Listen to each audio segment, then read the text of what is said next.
All right, welcome to your City Hall. Today is February 3rd, 2026, and I'm going to call the City of Iowa City meeting to order. Roll call, please. Alter. Here. Burgess. Here. Harmson. Here. Moe. Here. Saleh. Yes. Here. Teague. Here. Wyline. Here.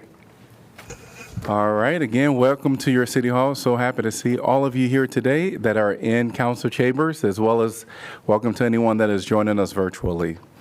We're going to move on to item number 2A, Proclamations. 2A as Black History Month. Whereas the City of Iowa City recognized the significance of Black History Month, a time to honor and celebrate the rich culture heritage, achievements, and contributions of African Americans to our city, state, and nation.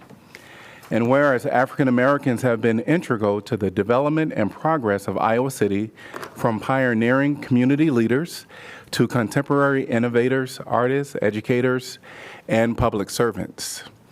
And whereas Black History Month serves as a reminder of their enduring struggle for civil rights and social justice, acknowledging the historical and ongoing challenges faced by African Americans and their resilience in the face of adversity. And whereas it is imperative to educate our community, especially the younger generations, which there are a lot of you here in council chambers today, the younger generation, about the pivotal role African Americans have played in shaping our society and to foster an inclusive environment that celebrates diversity and equality. And whereas the City of Iowa City is committed to promoting equity, understanding, and unity among all its residents, and to ensuring that the contributions of African Americans are recognized, appreciated, and celebrated. Now, therefore, I, Bruce Teague, Mayor of the City of Iowa City, do hereby proclaim the month of February to be Black History Month in Iowa City, and acknowledge and encourage all residents to join in celebrating the achievements and contributions of African Americans. Let us engage in meaningful activities, educational events, and community discussions that honor the legacy of Black history and inspire a future of equality and justice for all. And we have a couple of groups receiving proclamations here today. Elevate 8, we'll start with Corte Bill, and I'll ask everyone when you come up, or are you all going in any?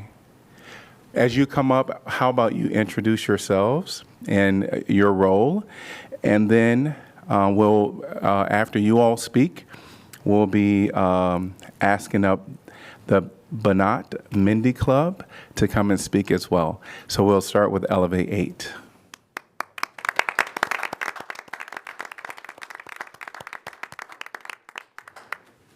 My name is Vanessa Shannon. I am Executive Director of Elevate. Thank you. First, I'd like to give thanks to God for giving me the strength to stand before you today. I would like to thank my family for their unwavering support, as well as Fred Newell, Laura Cottrell, and Mayor Bruce Teague. And of course, my Elevate family. Service is in my blood, and I strive to lead with purpose so that other Black girls who look like me can see themselves in spaces like this. Thank you.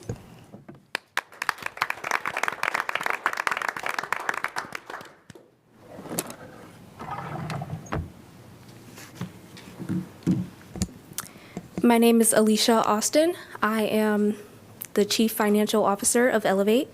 It's an honor to be able to accept this proclamation, and I'd like to take this time to thank those who have helped me get to this point.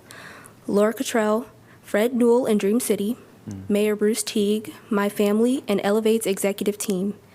Thank you so much for believing in me and motivating me to move forward. Great.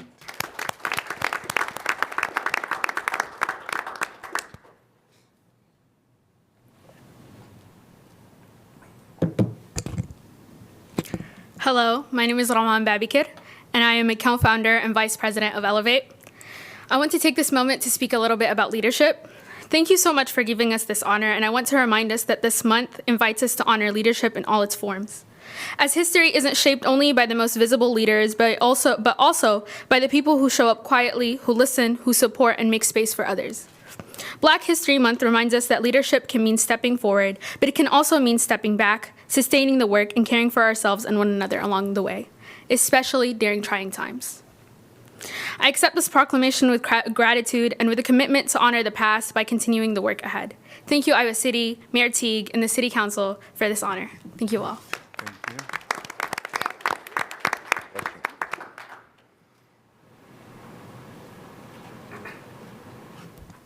My name is Corte Bill, and I am co-founder and national president of Elevate. I'm honored to receive this proclamation today, and I'd like to give a special thanks to God, Pastor Frederick Newell in Dream City, Lord Cottrell, my family, Mayor Teague, and my Elevate team. I cannot accept this proclamation without acknowledging what's going on in the world currently. To those watching at home, sitting in front of me and behind me, we see you and we hear you. Elevate is here to bring a voice to the voiceless and make it our duty to fight for the rights of all people. And remember, nobody is illegal on stolen ground that was built off the backs of slavery. Stay tuned. This is only the beginning of Elevate. Great. Thanks to everybody from Elevate that came. Really appreciate your words today. We're going to bring up the Manat Mindy Club at this time.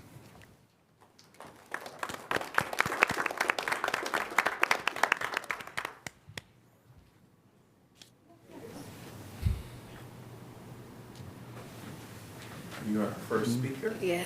All right, you get that. Thank you. Hello, my name is Ramos Ali, and Banat Mindy is basically like a family to me, and it gave me a lot of good opportunities to realize that I really like helping out the community. Before Banat Mindy, I wasn't really big in helping out the community, but now I really love like helping out other people, and I feel like I have a really good thing in my heart because of Banat Mindy.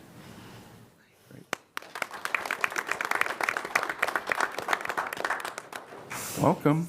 Hello, my name is Aya, and Banat Mindy is really like a big group of females that really care about Black people, and it's just like any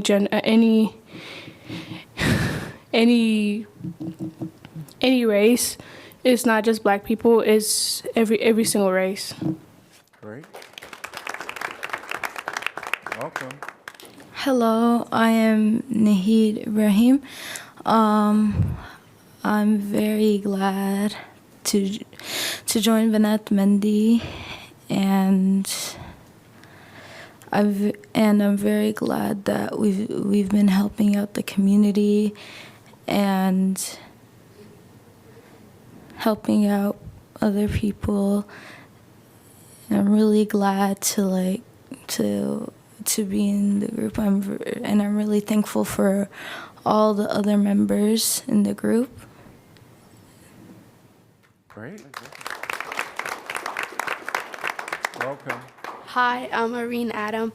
I'm very thankful for all the group members, and it showed us how to care for other people, how to be responsible with money, and how to have fun, but also not be too reckless. Yeah. All right. Welcome, Ms. Sarah. Hi, everyone. My name is Sarah Haroun. I'm a director for Banat Mindy Club. We are in Banat Mindy Club. We're trying to empower young women to create a safe space for them. We have been being out there for almost 3 years, helping the community, volunteers, and educating.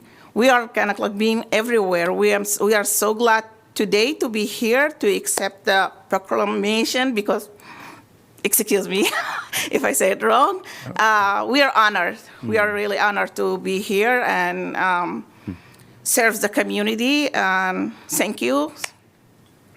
Yeah, and thank you for everyone being here. And thanks to all of you that came to share in this proclamation. All right, we're going to move on in our agenda to items number 3 through 7, which is our consent agenda. Could I get a motion to approve, please? So move, Saleh. Second, Alter. All right, anyone from the public like to address anything on our consent agenda? Seeing no one in person or online. Council discussion.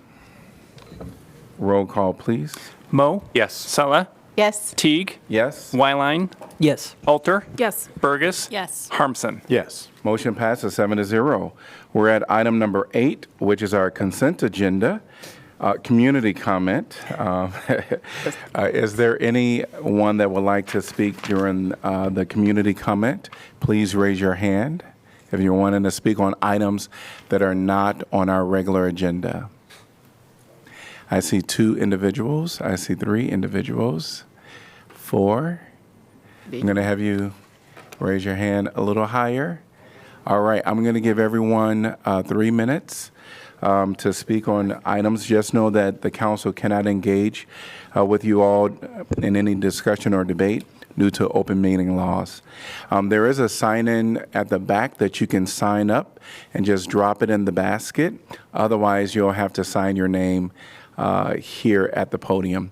I'm going to ask those that are wanting to speak to come forth, and you could also start a line in the middle, and we'll allow you 3 minutes, and there'll be a timer right here. So welcome at this time.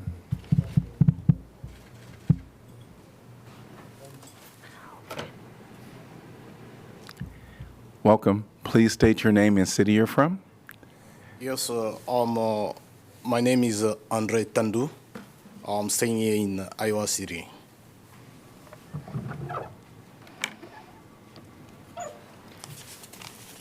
Yes. Yes, good evening, Mayor and the City Council members. As I say, my name is Andre Tandu. I'm a member of a Congolese community here in Iowa City. I want to speak today about why the community ID is important for people in my community. Mm-hmm. Many people in the Congolese community have lived through war, violence, and persecution. Because of that, fear stays with us for a long time, even when we are saved. Without identification, people are afraid to speak to police, afraid to report crimes, and afraid to come forward as witness. They worry that asking for people could bring trouble instead of protection. The community ID helps reduce that fear. When people know they can show an ID that is recognized locally, they feel safer interacting with police, school, and the city services. They feel more confident calling for help and speaking up when something is wrong.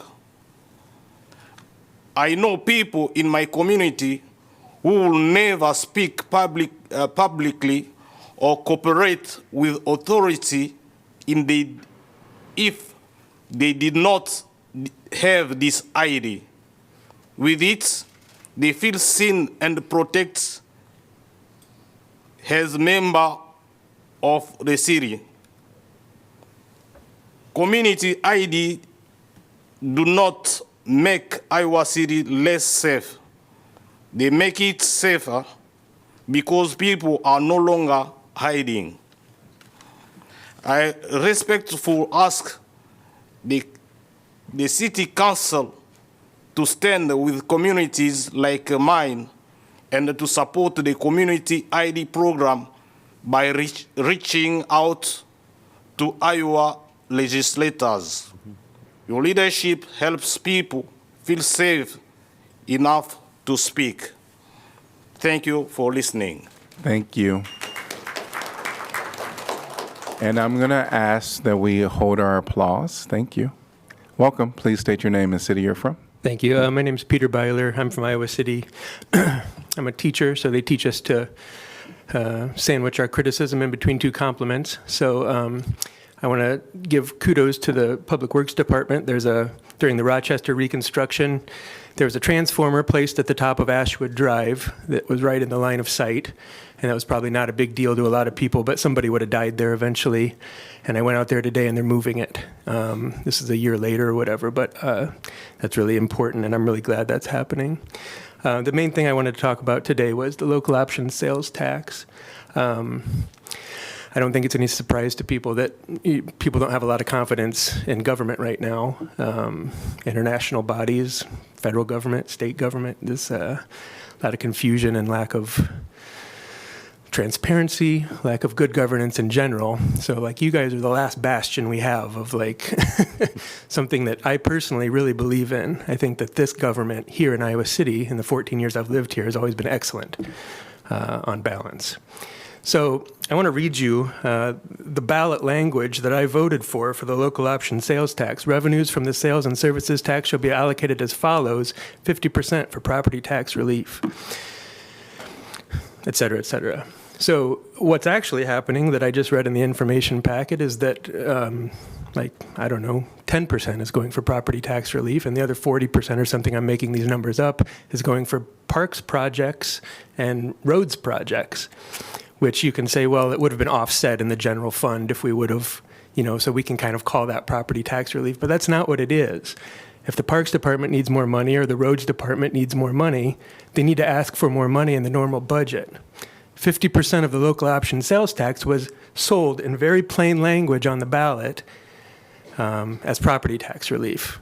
And so now you guys are going to vote to not use it for that. And I think that's a bait and switch. And do I care that much about the property tax levy? Do I care about parks? Yes. Do I care about roads? Yes. The problem is that that's bad governance, because anyone who's paying attention feels like we were lied to in that regard. So I would encourage you to do that differently and go back and say, no, this was supposed to lower the levy rate, and we should go through the budgeting process some other way, and I'm not familiar with the details. But I think it's important to really protect that faith and that trust that people have in you guys. I'm running out of time, so my other compliment is I was on my walk today, and the recycling guy, there was a bin that was halfway up someone's driveway, and an older person lives there. He literally jumped out of his truck and ran up to the bin to see if they had forgotten to bring it out. And there was no recycling in it because they must be on vacation. But I just thought, there is a public servant who comes to work every day and says, let's go. And I really appreciate that. Thank you. And I want to make sure, did you sign in? I put my thing here. All right, perfect. And the first speaker, did you sign in? Yep. And then I'll encourage anyone that is still waiting that in the back there is a sticker or a sheet of paper that you can fill out and just drop it in the basket. You can do that. Yes. All right. Welcome. Please state your name and city you're from. Yes. Hello. Good evening. My name is Fatma Hamid, and I am a member of the Sudanese community here in Iowa City. I'm here tonight to just clarify what community ID is, and most importantly, what it's not. There has been confusion about this program, and I want to be very clear that the community ID is not a driver license, and it's not a state or federal ID, and cannot be used to vote or register to vote. It also cannot be used to access state or federal benefits, and cannot be used to board an airplanes or prove immigration status. The community ID is a local, limited form of identification designed to help people identify themselves in everyday situations, especially when interaction with local situations or emergency services. For many people, this ID is the only way they can safely identify themselves if they are a victim of a crime, a witness, or sometimes just calling for help. When people understand the limits of the community ID, it becomes clear that this program is about safety, dignity, and trust, not politics. Right now, this local program is being challenged by legislation at the state level because Iowa City has firsthand experience with how this program works. Your voices as city leaders is important. I respectfully ask City Council to support the community ID by the following. First, communicating with the state legislators about the true purpose and limited scope of this program. Second, asking legislators to allow Iowa City and Johnson County to keep a tool that improves local safety. And third, continuing to stand publicly behind this program as local situations that meets real community needs. Keeping the community ID helps people feel safe enough to come forward, speak up, and cooperate when it matters most. Thank you for your time and listening. Thank you. And we'll ask that you hold applause and reactions. Thank you. Welcome. Please state your name and city you're from. Amy Hernandez, North Liberty, Iowa. I am here on behalf of the Immigrant Welcome Network of Johnson County. My name is Amy Hernandez, and I am a first-generation daughter of Salvadorian parents. I am here speaking on behalf of the immigrant community who cannot speak out due to fear and safety concerns. I'm here to speak about Community ID, which directly impacts Johnson County and Iowa City, and to respectfully ask for your support in protecting a locally approved program that has benefited our community. On January 21st, community members and advocates from Immigrant Welcome Network of Johnson County and Iowa Migrant Movement of Justice traveled to the State House to testify on House Study Bill 552. This bill wants to prohibit local government from issuing community ID cards. Approximately 75 community members testified, including immigrants, service providers, and advocates. Every speaker opposed the bill, sharing how community ID improved public safety, trust, and cooperation. Despite this strong community opposition, the subcommittee voted to advance the bill to the full committee.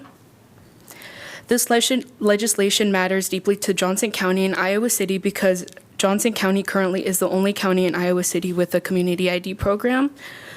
Many people assume community ID are only for immigrants. In reality, this program serves a wide range of residents, including seniors who no longer drive, people who lost documents due to fires and other emergency, individuals experiencing homelessness, and young people without access to state-issued IDs. The Johnson County Community ID is a limited local tool. It does not grant federal benefits, does not replace state or federal identification, and cannot be used for federal purposes. Its purpose is practical, to allow residents to safely identify themselves in everyday interactions with local institutions, emergency services, and law enforcement. From our direct experience working with community members, the most significant impact of the Community ID programs have been improved public safety. When people feel safe identifying themselves, they are more likely to report crimes and cooperate with law enforcement. When fear increases, people are more likely to stay silent, and silence makes communities less safe for everyone. For this reason, I respectfully ask the City Council to take the following action.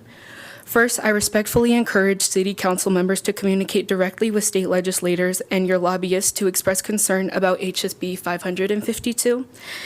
And its impact on Iowa City residents. Second, I invite the Iowa City Police Chief and officers to share their professional perspective with legislators, particularly on how Community ID supports corporations, reporting, and community safety. Thank you for your time, leadership, and consideration. And I currently invite the members of the Immigrant Welcome Network of Johnson County to rise and stand with me. Thank you. Thank you. And thanks. We have one more speaker, two more speakers. Oh, and sorry, we weren't supposed to clap, but welcome, Iowa. Welcome to Network. All right, welcome. Yes. Okay, good evening, Mayor and members of the City Council. My name is Badri Faragalla, and I am a part of Sudanese community in Iowa City. I want to share why the community ID matters to us and how your leadership can help protect it right now. Sorry. In my community, many people have experienced some and deep disturb of authority because of what they lived through before coming to the United States, like me. 3 years of war. I am serving with USAID for 20 years. I received this SIV to come here. After I came here, more than 2 or 3 months, I was waiting for my documents. So I am very fear of going out of home. Okay. The community ID changed that. It gives people confidence that they can identify themselves and be treated with dignity. It helps people trust between the community, and it builds the trust between the community and law enforcement. And when trust exists, people come forward to report crimes, to cooperate, and to help keep everything safe. Iowa City is safer when everyone feels able to speak up. That is definitely right. Right now, this program is being threatened by state legislation being considered at the Capitol. Because of that, your voice as city leader is very important to us as a community. I respectfully ask the City Council to support the community ID in 3 ways: by communicate directly with the state legislators about why this program improve public safety in Iowa City, as my colleague has said before; by inviting or encouraging the Iowa City Police Chief to share their professional perspective with the legislators about how community IDs support cooperation and trust. And lastly, by continuing to publicly I affirm the city support for this program as a local decision that meets local needs.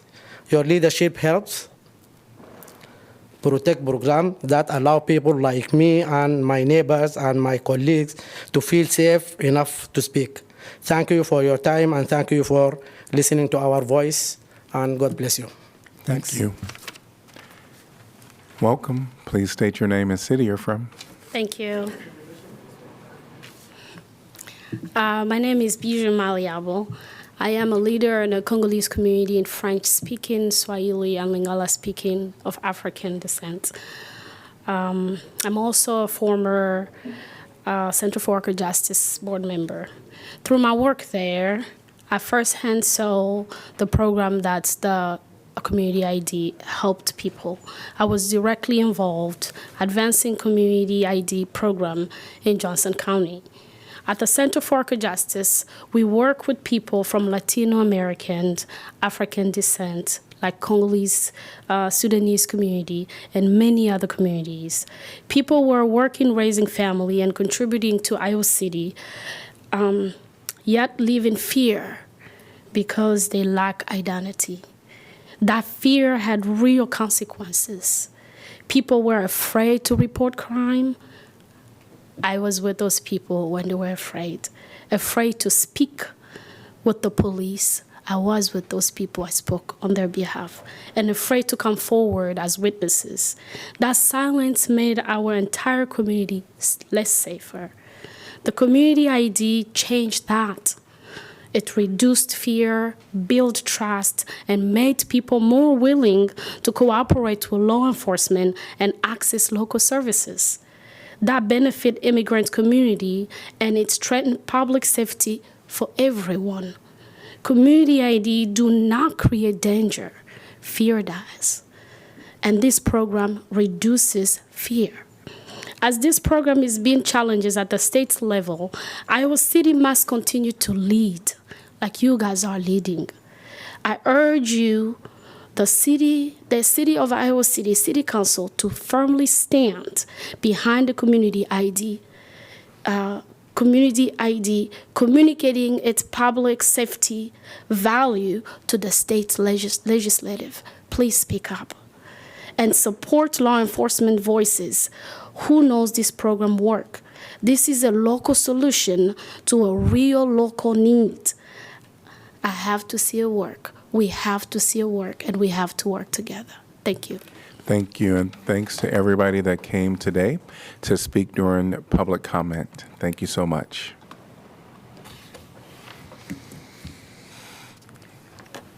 All right.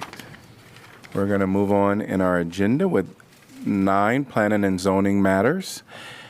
9A, zoning code text amendment, state preemptions. Ordinance amending Title 14 zoning to ensure compliance with changes in state law related to home occupations, consumer fireworks sales, exterior building materials, variances, and accessory dwelling units. This is the second consideration, and staff is requesting expedited action. You have your card? I have a card, but he's got... I get to do it this time, Josh. This was like the stare down of who was going to play chicken. I move that the rule requiring the ordinances must be considered and voted on for passage at two council meetings prior to the remaining, at which it is to be finally passed, be suspended, that the second consideration and vote be waived, and that the ordinance be voted on for final passage at this time. Moved by Wyline. Second. Seconded by Mo. All right. Anyone from the public like to address this topic? If so, please come forth. If you're online, please raise your virtual hand. Seeing no one in person or online, council discussion. Roll call, please. Sala? Yes. Teague? Yes. Wyline? Yes. Alter? Yes. Burgess? Yes. Harmson? Yes. Mo? Yes. Motion passes 7-0. Could I get a motion to pass and adopt? So moved. Alter. Second, Burgess. All right. Roll call, please. Teague? Yes. Wyline? Yes. Alter? Yes. Burgess? Yes. Harmson? Yes. Mo? Yes. Sala? Yes. Motion passes 7-0. All right. We are on to our item number 10, which is our regular formal agenda. 10A is City Park Shelter Replacement. Resolution approving project manual and estimate of cost for the construction of the City Park Shelter Replacement Project, establishing the amount of bid security to accompany each bid, directing city clerk to post notice to bidders, and fixing time and place for receipt of bids. I'm going to open the public hearing and welcome. Hi, Julie Seidel Johnson, Director of Parks and Recreation, here to talk about the City Park Shelter Project. This is going to be a rehab of basically all of City Park, or most of it. I'm excited to move forward with this with the changes happening both at City Park Pool and then Terrell Mills Skate Park. So basically what this does is it renovates most of the shelters. In Lower City Park, it's going to remove 6 shelters, replace them with 5 shelters, and renovate 1 restroom. And then and I'll go through this on the next slide in more detail. In Upper City Park, it'll remove 4 shelters and replace them with 3 shelters, 1 large and 2 small. And then there's several bid alternates. The shelters were chosen based on the amount of use that they've gotten, of whether they're being replaced with smaller or larger sizes. So basically the best way to describe this, in Upper City Park by City Park Pool, there were 3 shelters to the west of the pool and 1 restroom. The restroom was already taken out as part of the City Park Pool project because the restrooms are now going to be attached to the pool building. There were 3 large shelters there and 1 by the historic cabins. One of those shelters was taken out for us by an errant car who overshot the parking lot. So we now have 2. But so 2 of those will be replaced on the west side of the pool. The larger one will be placed closer to the pool, taking advantage of the paths from the pool to give us better ADA access, and have the larger of the 2 shelters closer to the pool. And then what was previously Shelter 1 is replaced on the far west side by the parking area. And then there'll be a shelter replaced by the City Park cabins. Once again, a smaller shelter closer to the parking area to give it better ADA access. So as we bring the shelters back that we're putting back in, they stay similar locations to where the old shelters were, but they are slightly moved for a couple reasons. First of all, in a lot of cases, moving them closer to the road or the parking gave us better access and shorter amounts of ground to have to pave to give us paved access. We're also very cognizant of all the large mature trees in Upper City Park. So in order to minimize the amount of construction damage that might happen with any kind of construction under those trees, some of them have moved to more of the open spaces. So that's Upper City Park. Lower City Park, the 3 things that aren't changing there is, first of all, the restrooms and shelter by the Riverside Festival stage. And then Shelter 6, which is the large green roofed shelter. And then there is a new smaller shelter that's by the Adventure Playground area. So those 3 remain the same. The shelters that potentially go away are a smaller one that was close to where the carnival rides used to be, and then another one by the boat ramp or where the bocce courts used to be. With the City Park Master Plan from 2016, we've been gradually moving everything, shifting it away from the river and up towards the hillside, hence why carnival rides are no longer there, the bocce court is no longer there. So those are the 2 that potentially would go away. There is an indoor shelter kind of by the central part of the Lower City Park by the lake. That is going away, but it's being replaced by the indoor room or community room that's going in with the indoor pool. Or with the City Park Pool, sorry, City Park Pool above. So that shelter goes away and it essentially moves to Upper City Park. And then the other shelters remaining would be replaced. The brick restrooms near the Adventure Playground area will be renovated. So they will stay the same. It's a historic building, one of the few, I think it's the last building left from the old zoo that used to be in the park. So we're going to renovate that, keep the restrooms there. And then one of the alternates is to replace the other restroom in Lower City Park, not the one by the stage, but the one kind of by the horseshoe court. So that's an alternate. If we don't do the alternate, that restroom would stay and we'd keep it as serviceable as long as we possibly could. So just a lot of moving parts in this one, a lot of different alternates, depending on how the bids come in, how much of it we can do. But I think overall it's going to give the whole park just a really nice facelift and really create a nice, updated atmosphere. This is how the restroom will be changed by the adventure play area. Estimated cost $1.3 million. Schedule bid letting March 3rd, contract award March 10th, and then construction over the summer. I don't know if I heard this correctly. Are you replacing the park restroom facilities next to the stage? No, nothing There's happens. no modification. No to that at all? modifications to the restrooms or the little shelter that's by the stage. Okay, that remains the same. They got a new sewer line with the pool project, though. But Okay. Yeah. That'll help. Julie, you mentioned that the sizing of the new replacement shelters and the question of like reducing or, taking out a couple, understanding the one replacement of the interior one moving up to the pool building. You said that was based on like just user statistics. Can you say a little bit more about that, like what you looked at? And yeah, so it's not an exact science, but we look at two different things. First of all is our actual rentals of the shelters, and we know which ones are most popular. And City Park, by and large, is very popular throughout. Our other one is the trash and garbage. We can tell how much a shelter's been used by how much garbage we're taking away from it on a regular basis. So not a perfect measure, but we think it's pretty accurate. We also look at where the heavier user areas are in the park with like the new adventure play areas. We got people playing there more along the paths and trails. All of those things come into play. We had a public meeting, I should mention, back on August 13th in the park. The residents surrounding the users that came thought that the ones we chose were accurate as far as using and not using at that time, too. Thank you. Did the replaced or updated park structures get electricity?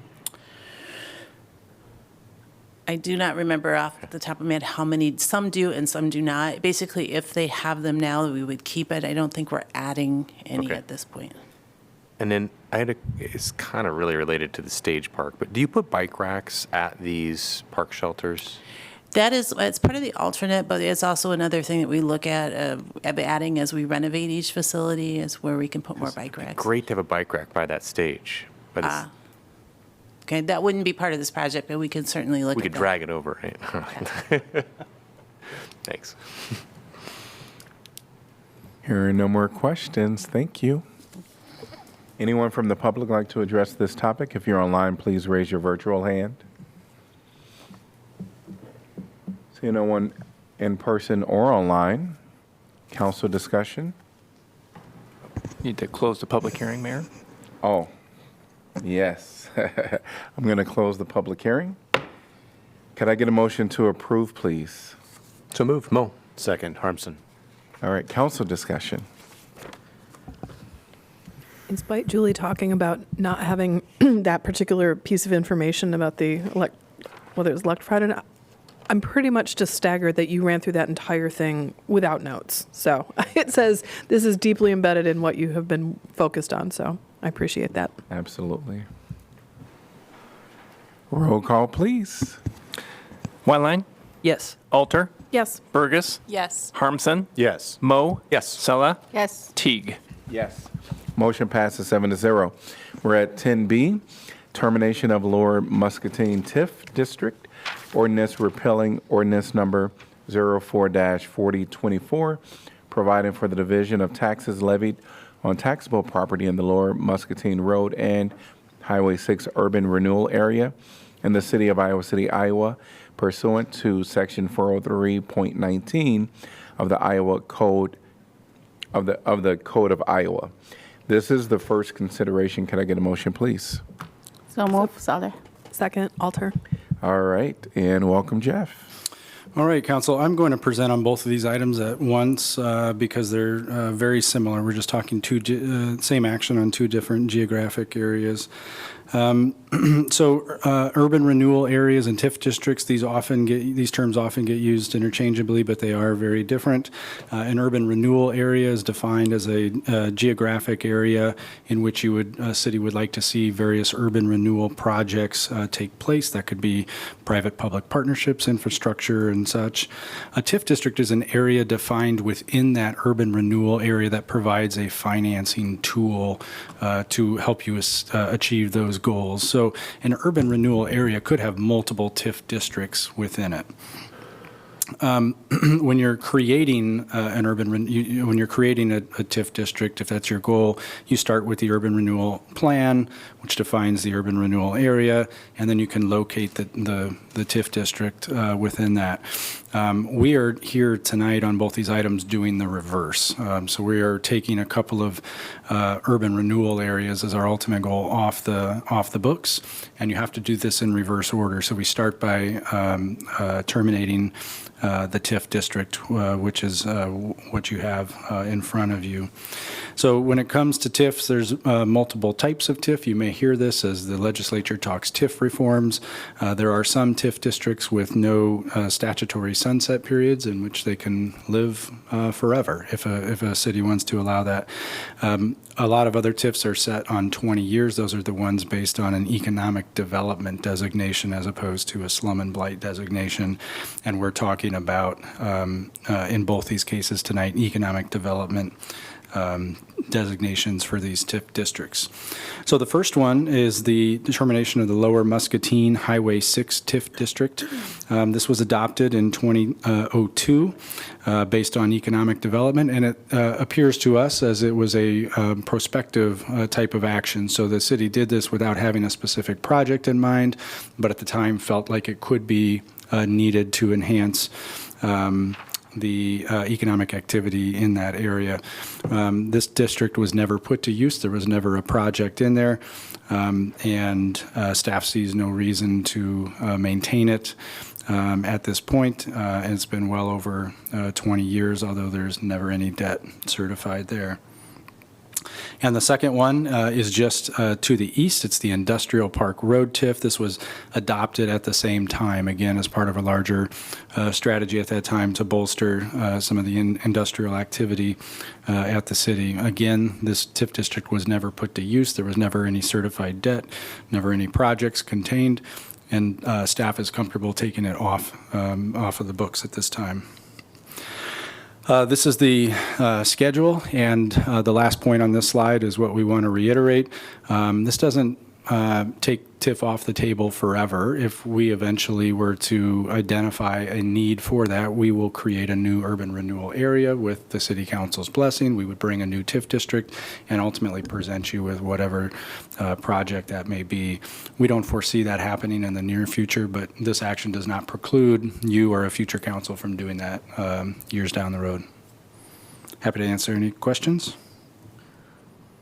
Does this have any impact, or will it have any impact on some of the work that Greater Iowa City is doing with that Sycamore Mall area being kind of designated zone of interest? This map is taken from the plan. It's a little older, but you can kind of see the hash marked area here. This sits just to the east of that main corridor in the Strategic Investment District that Greater Iowa City's been working on. So we are already planning to create a new urban renewal in that area that's going to shift the boundaries to more of the commercial side of things as opposed to the industrial side, which this focused on.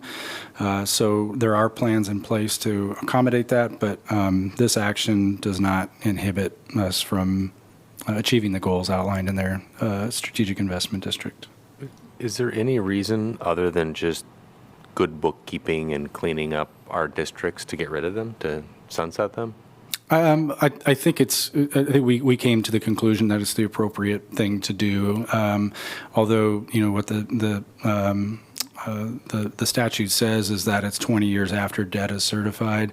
It's been more than 20 years and we haven't pursued a project. We don't have any in the queue, so we think it's appropriate. You may call it bookkeeping, and that's largely what it is, but to have these hanging out there for extended periods of times when really the intent is for short-term urban renewal is probably, in our view, it's not the best thing. So we'd like to clean them up and revisit it in the future if we feel like we need it. Thanks. All right, thank you. Anyone from the public like to address this topic? Seeing no one in person or online, council discussion. Roll call, please. Alter, Yes. Burgess, Yes. Harmson, Yes. Mo, Yes. Sala, Yes. Teague, Yes. Wyline. Yes. Motion passes 7-0. 10C, termination of Industrial Park Road TIF District. Ordinance of repealing ordinance numbers 02-4025, providing for the division of taxes levied on taxable property in the Industrial Park Road urban renewal area in the city of Iowa City, Iowa, pursuant to section 403.19 of the Code of Iowa. This is the first consideration. Can I get a motion, please? So moved, Burgess. Second, Mo. All right, anyone from the public like to address this topic? Seeing no one in person or online, council discussion. Roll call, please. Burgess, Yes. Harmson, Yes. Mo, Yes. Sala, Yes. Teague, Yes. Wyline, Yes. Alter. Yes. Motion passes 7-0. Item 10D is assessment schedule. Resolution adopting an assessment schedule of unpaid mowing, cleanup of property, snow removal, sidewalk repair, and stop box repair charges, and directing the city clerk to certify the same to the Johnson County Treasurer for collection in the same manner as property taxes. Can I get a motion to approve, please? So moved, Mo. Second, Alter. Anyone from the public like to address this topic? If you're online, please raise your virtual hand. Seeing no one in person or online, council discussion. I just have a question. When we send this to the treasurer and the owner came and said, oh, I can pay it now, is that possible? Or after it be referred, that's it? It's certainly the property owner can pay at any time, and that would be welcome. But we've communicated with the property owners numerous times leading up to this point. So one would assume that if that was their intent, they would have already done so. But there is opportunity for that. Yes. When they see, for example, this one it being referred to their tax, and now like this is serious, and I'm gonna go and pay it, so it's not gonna come to my tax. Yeah. Right. Then they could choose to either pay it separately if they wanted. I assume that that would still be an option with the county treasurer, or they could just simply pay their property taxes with this extra assessment as they would otherwise do. All right. Roll call, please. Harmson, Yes. Mo, Yes. Sala, Yes. Teague, Yes. Wyline, Yes. Alter, Yes. Burgess. Yes. Motion passes 7-0. We're at item number 11, announcements of vacancies new. 11A is going to be Historic Preservation Commission, one vacancy for an East College Street representative to fill an unexpired term upon appointment through June 30th, 2027. And applications must be received by 5 p.m. Tuesday, March 31st, 2026. Can I get a motion to accept correspondence? So moved, Wyline. Second, Saleh. All in favor say aye. Aye. Any opposed? Motion passes 7-0. Number 12 is announcements of vacancies previous, 12A. And we have the Civil Service Commission, one vacancy to fill a 4-year term. Human Rights Commission, one vacancy to fill an unexpired term. Library Board of Trustees, one vacancy to fill an unexpired term. Applications must be received by 5 p.m. Tuesday, March 3rd, 2026. Airport Zoning Board of Adjustment, one vacancy to fill a 5-year term. Airport Zoning Board of Adjustment, one vacancy to fill a 5-year term. Board of Appeals, one vacancy for a licensed electrician to fill a 5-year term. Board of Appeals, one vacancy for an HVAC professional to fill an unexpired term. Historic Preservation Commission, one vacancy for a Brown Street representative to fill a 3-year term. Historic Preservation Commission, one vacancy for a Jefferson Street representative to fill a 3-year term. Historic Preservation Commission, one vacancy for a Woodlawn Avenue representative to fill a 3-year term. Vacancies will remain open until filled. We are on to item number 13. This is City Council information and updates. And any board or commissions that you were on that you want to report on at this time. The Iowa City Assessor Evaluation Committee meets shortly before our meeting today. Yeah, the information you received is pretty consistent with what we got. Just a longer version of that meeting where we could sort of see both the good work that our assessor does, our city assessor does, also why we have a city assessor. We don't have to have one. That was a choice long ago.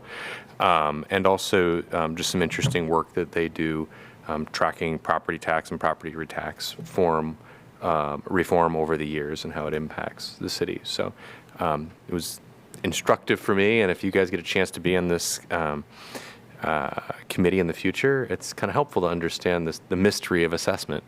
Yeah, I think all of us were in the MPO meeting. Most of us, Sean was not there. Sorry, I had car trouble. So not planned. Yeah, yeah, of course. I don't know. I was able to attend my first ECI COG meeting, and in that, it was actually very robust. It was like 2 hours long. But the big takeaway that I think is really relevant here is that we got a legislative update from a gentleman, and he was sort of talking about what the legislative climate is right now. And he said, as much as property tax reform is what is in the papers and is the priority, he said that the amount of tension that is going on with the carbon capture and the pipeline actually rises above and could stymie, because there's so many moving parts and there's like 3 different plans, none of which are close to one another, that actually the results of what happens with carbon capture could impact property tax reform. So that was the takeaway, and there was a lot of other stuff, but I just kind of like zeroed in on that. It was like, oh, whoa. So just something for us to keep an eye on. As the student government liaison, I feel like, I don't know if right now is the time to talk about I know we were already reminded, but we have the town hall coming up. I don't know how many folks are planning on attending, if we can't have a quorum or if we can have a quorum. We can have a quorum. We typically notice it up like any other public meeting. Okay. I just wanted to make sure about that. Yeah, because that's I'm a good planning question. to- I'm glad you asked. Okay.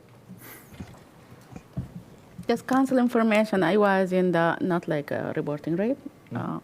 I, myself and a lot of people, we went to Des Moines and attend the community ID. And unfortunately, it passed the subcommittee, and now it's coming to the full committee. And as you see, a lot of people came today and talked about that and how this is important. So I encourage you to reach out to those 22 members of the committee and encourage them to keep something that really was unique to Johnson County, and it being created by elected officials who know their county very well and the needs. So that's why this community ID being, approved long time ago, and people are using it for like now many years, and it make our community safer. It make the people, feel like belonging, and it make them just a simple thing. They can identify themselves. And I'll just say, like what other folks said about community ID, it's not just for immigrants. I mean, it's for anybody in many different situations. But one thing years ago that it was kind of called out to the community is even if you don't need one, go get one and normalize it. I've had one for years, and I love using it. So, yeah. Yeah. Okay. All right. I can comment on that, but I want to make sure we're not doing open meetings law, violating that. So I had the opportunity to go to Washington, D.C. this past week. Mayor Pro Tem also, I went to the U.S. Conference of Mayors, as well as MIP, which is the Mayor's Innovation Project. And Mayor Pro Tem was able to join. She went to the MIP. Great conversation throughout. I won't talk about all that happened, but there was a lot of great conversation between big city mayors and mayors that have similar feels to Iowa City that are university communities. And I can tell you that there are so many similarities that it was totally shocking. The things that folks are talking about. Just a few highlights that I wanted to mention, and I know Jeff certainly want to, keep us abreast anything that happens with housing. So Senator Elizabeth Warren came to talk to the group, and she talked about the Road to Housing Act that is happening. And in that, if it does pass, now it passed the Senate, but it is kind of held up in the House. But there will be some great things coming through that, and it really is comprehensive. When you think about the lifespan of housing, from prevention, true prevention, to all types of housing opportunities, including manufactured housing, where folks can access federal dollars for loans, because that's something that they can't do right now. But it was a lot of great things. They talked about plan books, which for me, I'm thinking that's form-based code, where you can go in and, pick out some housing types or projects. Developers would probably love that. There's a lot of things that happened when it came down to opioid settlement dollars. We heard from Ohio what they're doing with theirs, Durham, North Carolina, what they're doing with their funds. And I want to say that Durham, North Carolina, they had a community safety link that they showed us, and it really had a full gamut, kind of a one-stop shop for social services is the best way that I can describe it. And so they use some of their opioid dollars towards that, and some innovative programs that came through that. Data centers were also a big topic throughout this convention in various ways. I think there's a lot of conversations happening around it. My walk away is that data centers are going to happen throughout our nation, and I think cities just want to make sure that they're having conversations and from the beginning, putting up some guardrails, as well as understanding how can they benefit the community. Other than that, there were a lot of great things happening, but a lot of the conversation did center around ICE and what's happening. I can tell you that I was among a bunch of Democratic mayors, and so there was a lot of similarities in thoughts and hopes for getting beyond this, and for the damage that it's doing to communities throughout our nation. So there are great opportunities through this conference, and really enjoyed the opportunity to go and represent the city of Iowa City.